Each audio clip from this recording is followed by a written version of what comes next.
الحمد لله وكفى وسلام على عباده الذين اصطفى أما بعد فأعوذ بالله من الشيطان الرجيم بسم الله الرحمن الرحيم قالت يا أيها الملأ إني ألقي إلي كتاب كريم إنه من سليمان وإنه بسم الله الرحمن الرحيم ألا تعلوا علي وأتوني مسلمين قالت يا أيها الملأ أفتوني في أمري ما كنت قاطعة أمرا حتى تشهدون قالوا نحن أولو قوة وأولو بأس شديد والأمر إليك فانظري ماذا تأمرين قالت إن الملوك إذا دخلوا قرية أفسدوها وجعلوا أعزة أهلها أذلة وكذلك يفعلون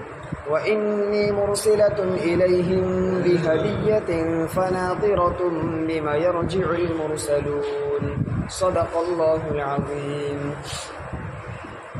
سورہ نمل میں حضرت سلیمان علیہ السلام کا واقعہ جاری تھا کہ حضرت سلیمان علیہ السلام ایک مرتبہ لشکر لے کر جا رہے تھے۔ آپ نے اپنے لشکر کا جائزہ لیا، حاضری لی، پتہ چلا ہدہد پرندہ غیر حاضر ہے۔ تھوڑی دیر انتظار کرنے کے بعد ہدہد جب آیا تو اس نے خبر دی کہ میں ایک قوم سبا کے پاس سے خبر لے کر آیا ہوں، اور وہ خبر یہ ہے کہ میں نے قوم کو اور ایک عورت کو پایا کہ وہ عورت اپنی قوم پر حکومت کرتی ہے، اور وہ عورت اور اس کی قوم کے لوگ سورج کی عبادت کرتے ہیں۔ وہ عورت سے مراد ملکہ بلقیس تھی۔ ہدہد نے آ کر خبر دی کہ وہ سورج کی عبادت کرتے ہیں اور اس اللہ کی عبادت کو چھوڑ بیٹھے ہیں جو اللہ عرش عظیم کا مالک اور پروردگار ہے۔ ہدہد کی ساری بات سن کر سلیمان علیہ السلام نے ہدہد کو ایک خط لے کر بھیجا کہ تو جا اور ملکہ بلقیس کو میرا یہ خط پہنچا دے۔ یہاں تک بات ہوئی تھی۔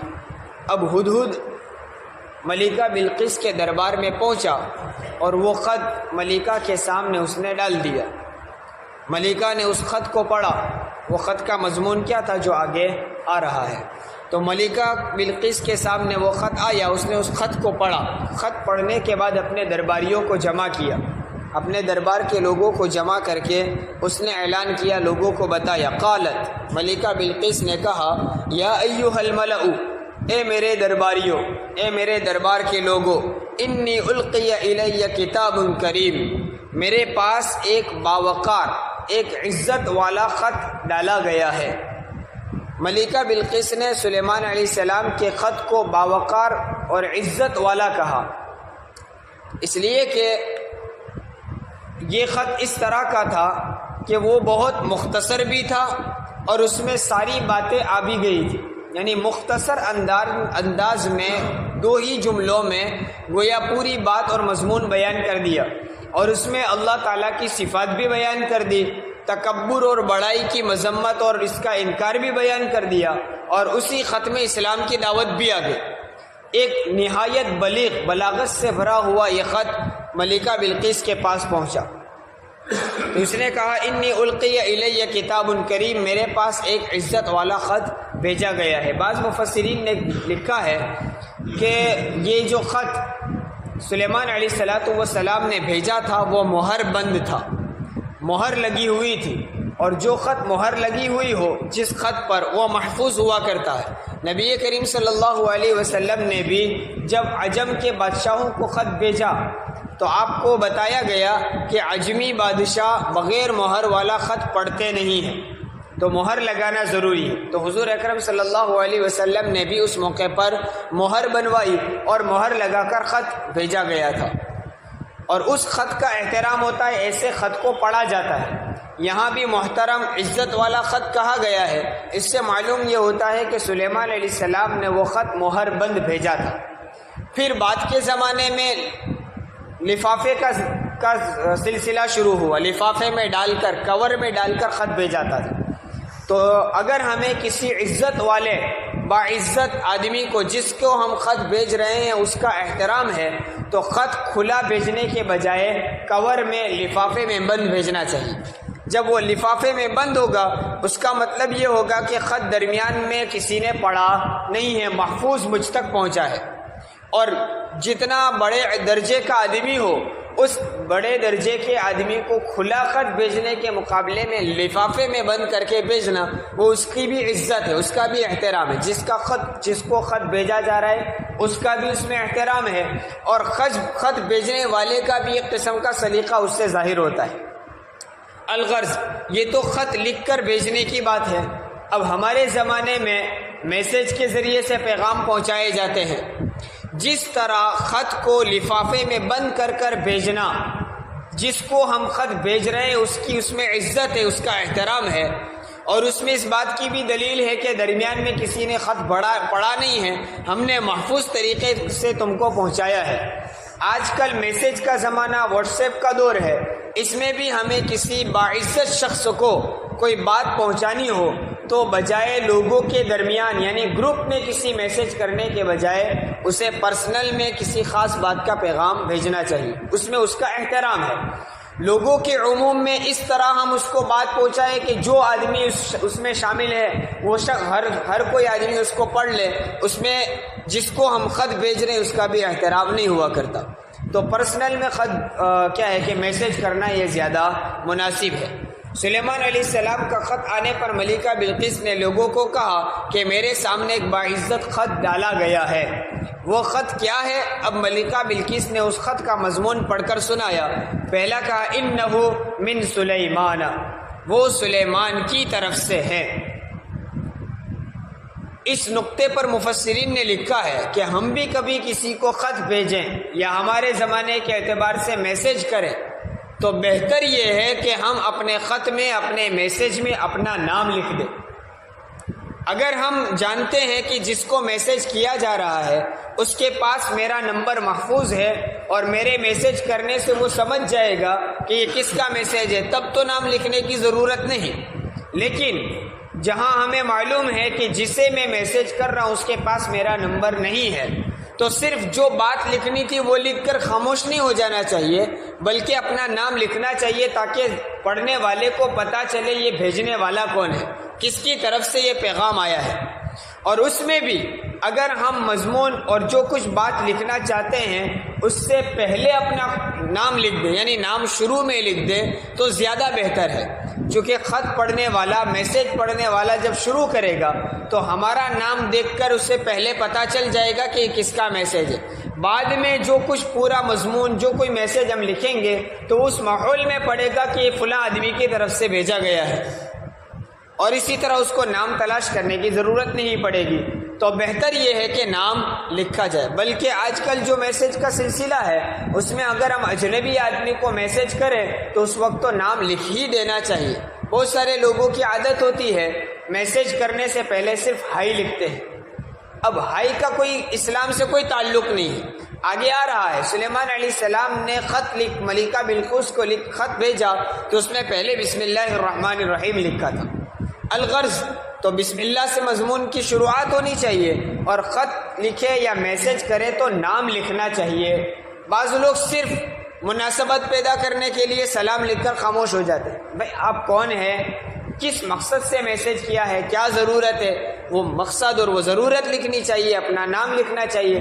کوئی اور کام نہیں ہے، صرف خیر خیریت کے لیے ہے تو سلام کے ساتھ اپنا نام لکھے تاکہ پتہ چلے اس میسج بھیجنے والا کون ہے۔ تو سلیمان علیہ السلام نے بھی اپنا نام لکھا۔ حضور اکرم صلی اللہ علیہ وسلم نے بھی جتنے خط عجمی بادشاہوں کو بھیجے تھے ان میں بھی آپ نے اپنا نام لکھا تھا۔ پہلے آپ کا نام انہ من محمد رسول اللہ، کہ یہ اللہ کے رسول محمد کی طرف سے ہے۔ الغرض انہ من سلیمان وانہ بسم اللہ الرحمن الرحیم۔ سلیمان علیہ السلام نے خط کی شروعات میں بسم اللہ بھی لکھا تھا کہ اللہ کے نام سے شروع کرتا ہوں جو بڑا مہربان نہایت رحم والا ہے۔ سلیمان علیہ السلام کے خط کا مضمون اللہ کے نام سے شروع ہوتا ہے۔ اس سے بھی ایک سبق ملتا ہے کہ جب بھی ہم کوئی تحریر لکھے، کوئی بات لکھے تو اللہ کے نام سے شروعات کرنی چاہیے۔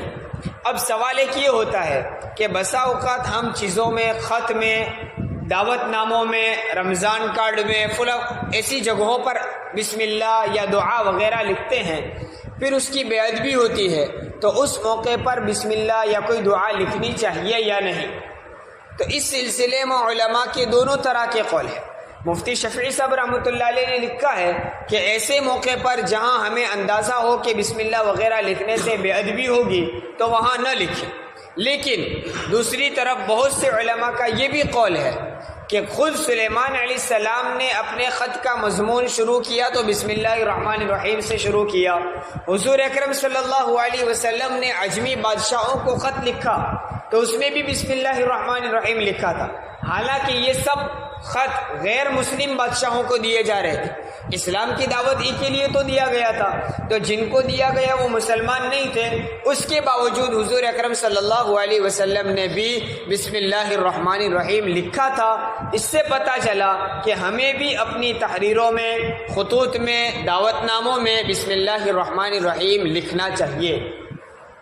ہاں بالکل واضح طور پر پتہ ہو، اب دونوں طرح کے قول ہے علماء کے، اس لیے ہم یہ کر سکتے ہیں کہ جہاں ہمیں بالکل یقین ہے کہ یہاں بسم اللہ کا اور اللہ کے نام کا احترام نہیں رہے گا، مثلا سرکاری دفتروں میں، تو وہاں ہمیں کوئی عرضی لکھنی وغیرہ تو وہاں بسم اللہ نہ لکھیں، لیکن جہاں ہم کسی مسلمان کو دے رہے ہیں تو وہاں تو جس کو خط دیا جا رہا ہے، جس کو دعوت نامہ دیا جا رہا ہے، جس کو کوئی کارڈ دیا جا رہا ہے، اس میں اگر بسم اللہ لکھا ہے تو جس کے پاس وہ موجود ہے اس کی ذمہ داری ہے اس کی حفاظت کرے، اس کا احترام باقی رکھے، اس کو کچرے میں، کوڑے کرکٹ میں نہ ڈالے، وہ جس کے پاس لکھا ہوا اس کی ذمہ داری ہے۔ اس کا مطلب ہرگز یہ نہیں ہے کہ ہمارے لیے بسم اللہ لکھنا جائز ہی نہیں۔ اس لیے بعض لوگ بہت تکلف کرتے ہیں کہ رمضان کارڈ میں بسم اللہ یا دعا لکھنی ہی نہیں چاہیے، دعوت نامے میں بسم اللہ لکھنی ہی نہیں چاہیے۔ بھائی ہم یہ جو کچھ دے رہے ہیں وہ کس کو دے رہے ہیں؟ اپنے مسلمان بھائی کو دے رہے ہیں، جس کے ہاتھ میں آئے اس کی ذمہ داری اس کی حفاظت کرے۔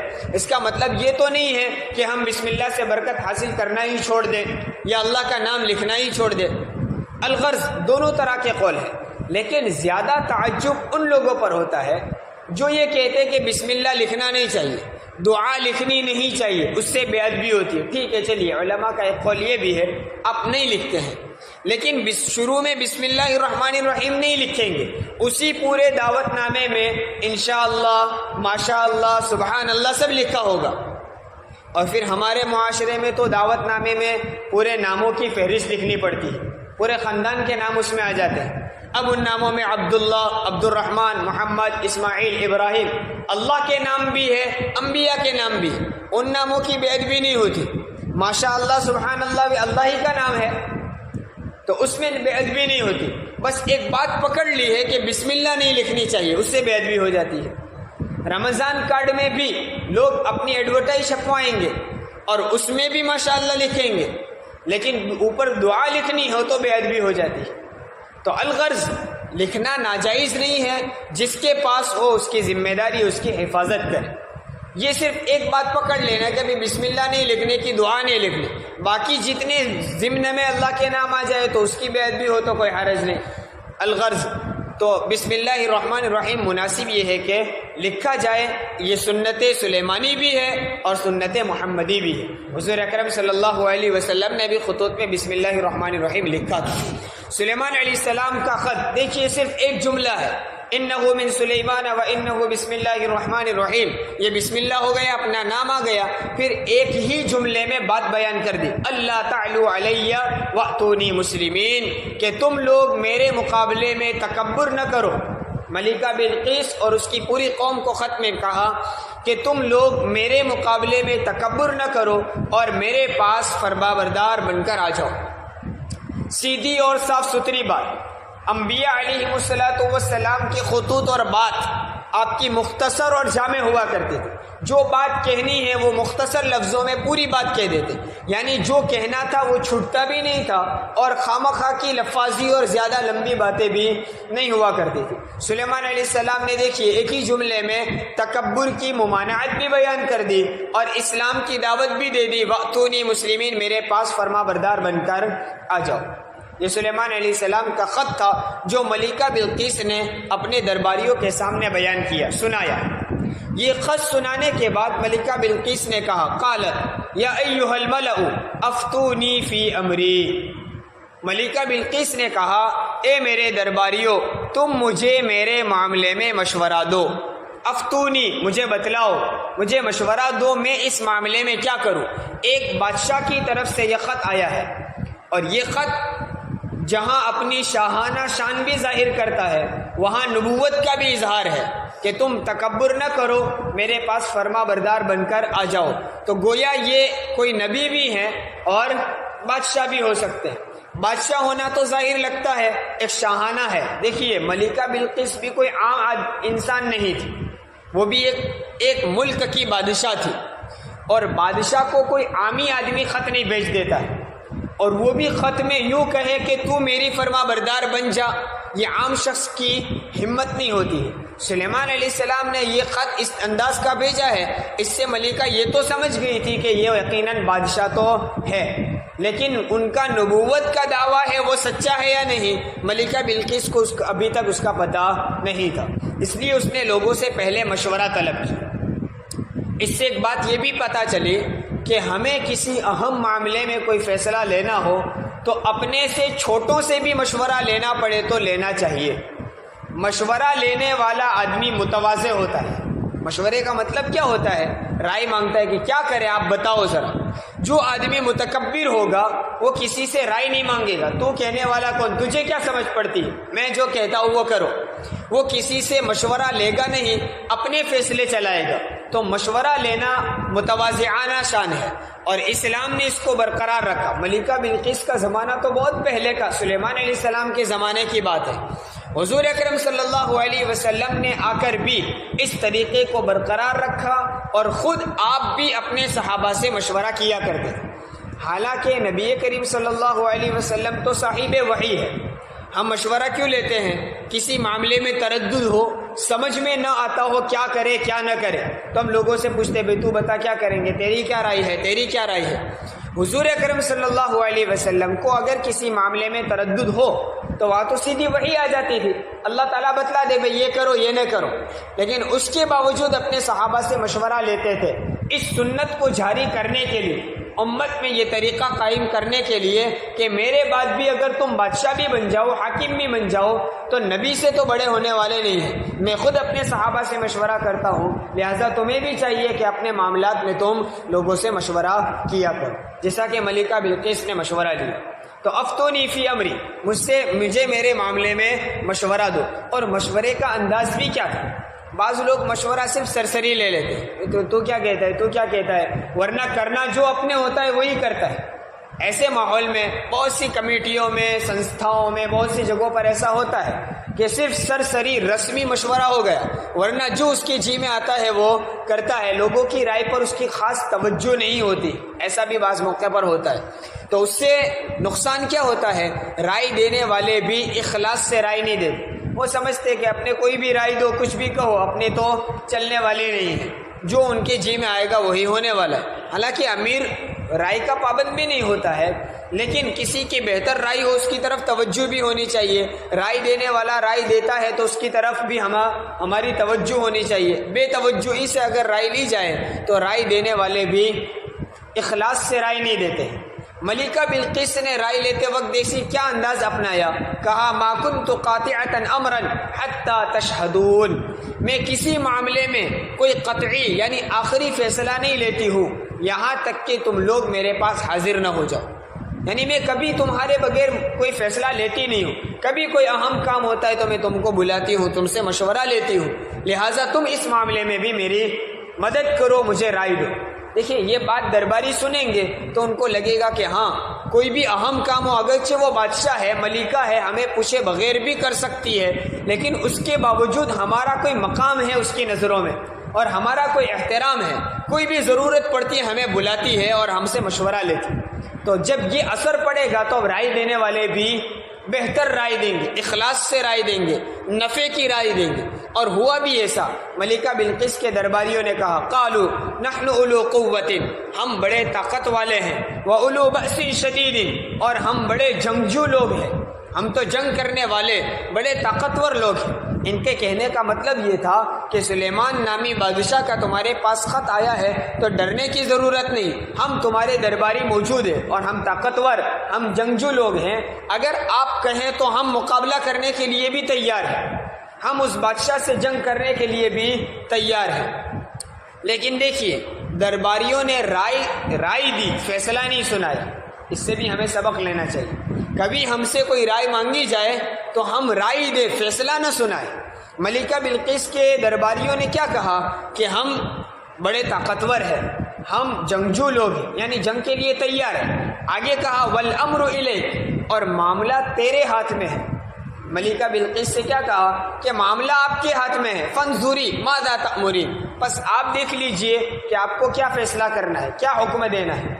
یعنی رائے بھی دی اور فیصلہ ملکہ کے سر رکھا کہ ہماری رائے تو یہ ہے کہ اگر لڑائی کرنی ہو تو ہم تیار ہیں، لیکن پھر معاملہ آپ کے ہاتھ میں، آپ جو حکم دے وہ ہم کرنے کو تیار ہیں۔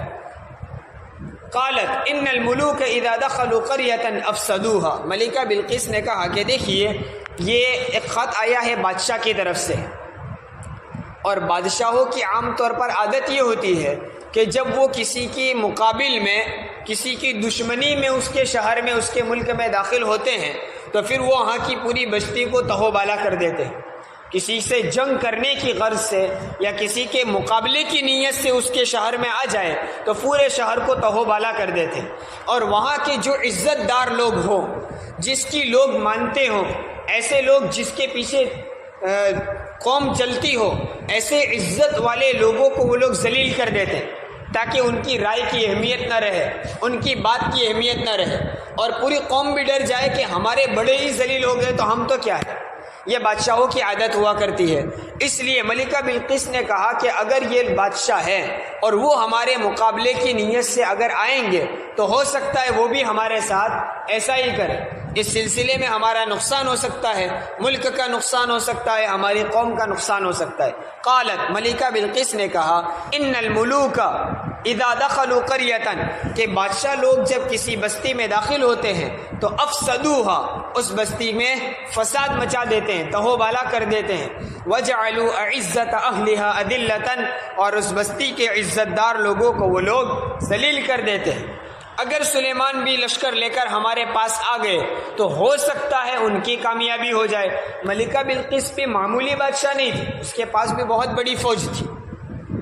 کہا جاتا ہے اس نے جو مشورے کے لیے جن لوگوں درباریوں کو بلایا تو اس کی جو مشورہ لینے کی جو کمیٹی تھی اس کے 313 افراد تھے، اور ہر فرد کے ماتحت 1000 کی فوج تھی۔ تو اس سے معلوم یہ ہوتا ہے کہ اس کے پاس بھی بہت بڑا لشکر تھا، لیکن کہا کہ سلیمان ہو سکتا ہے ہم سے بڑا بادشاہ ہو اور ممکن ہے وہ ہم سے مقابلہ کرے اور وہ جیت جائے تو ہماری بستی میں فساد مچ جائے، وَكَذَلِكَ يَفْعَلُونَ، اور وہ بادشاہ بھی ہو سکتا ہے اسی طرح کرے۔ اس لیے ملکہ نے کہا کہ مجھے سمجھ میں یہ آتا ہے کہ سرے دست ابھی ہم لڑائی کا اعلان نہیں کرتے بلکہ پہلے امتحان لیتے ہیں، دیکھتے ہیں وہ صرف دنیا کے بادشاہ ہی ہے یا واقعتاً نبی بھی ہے۔ ملکہ بلقیس کو چونکہ پتہ نہیں تھا کہ یہ نبی ہے، اگر وہ بادشاہی ہوں گے اور وہ دنیا ہی چاہتے ہوں گے، ہمارے ملک پر قبضہ کرنا چاہتے ہوں گے تو ہم ان کو مال و دولت دے کر، ان کو لالچ دے کر ان کو سمجھا دیں گے، ہدیہ ان کو بھیجیں گے اور وہ ہدیہ قبول کر لیں گے اور اتنے پر وہ سمجھ جائیں گے اور پھر آگے کچھ نہیں کہیں گے تو ہم بھی سمجھ جائیں گے کہ یہ صرف ایک بادشاہ ہے جو دنیا کی لالچ میں اور ملک کو فتح کرنے اور ہمارے ملک پر قبضہ کرنے کی نیت سے سب ہمیں خط وغیرہ بھیجا ہے۔ اور اگر وہ ہدیہ قبول نہیں کریں گے اور وہ دنیا کے مال و دولت کی طرف توجہ نہیں دیں گے یا تو ہم سمجھ جائیں گے کہ یہ اللہ کے نبی ہے۔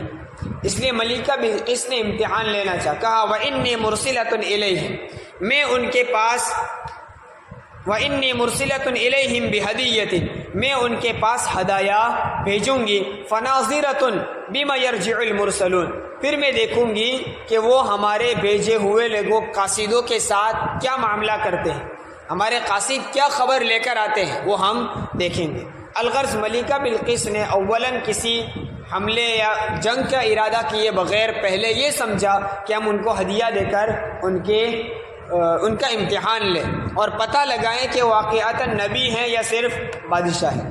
الغرض ملکہ بلقیس نے حضرت سلیمان علیہ السلام کے دربار میں کیا کیا ہدایے بھیجے، بڑے قیمتی ہدیے بھیجے تھے، اور ان ہدایہ کا پتہ سلیمان علیہ السلام کو پہلے ہی لگ گیا، اللہ تعالیٰ نے وحی کے ذریعے بتا دیا۔ تو ملکہ بلقیس کے قاصدوں کے آنے سے پہلے سلیمان علیہ السلام کے دربار میں کیا انتظامات کیے گئے، کس طرح دربار کو سجایا گیا، اور پھر ان قاصدوں کے آنے کے بعد ان قاصدوں نے کیا اثر لیا، ملکہ کو جا کر کیا خبر دی وغیرہ، پورا واقعہ اگلی آیتوں میں ہے جو انشاءاللہ آئندہ مجلسوں میں بیان ہوگا۔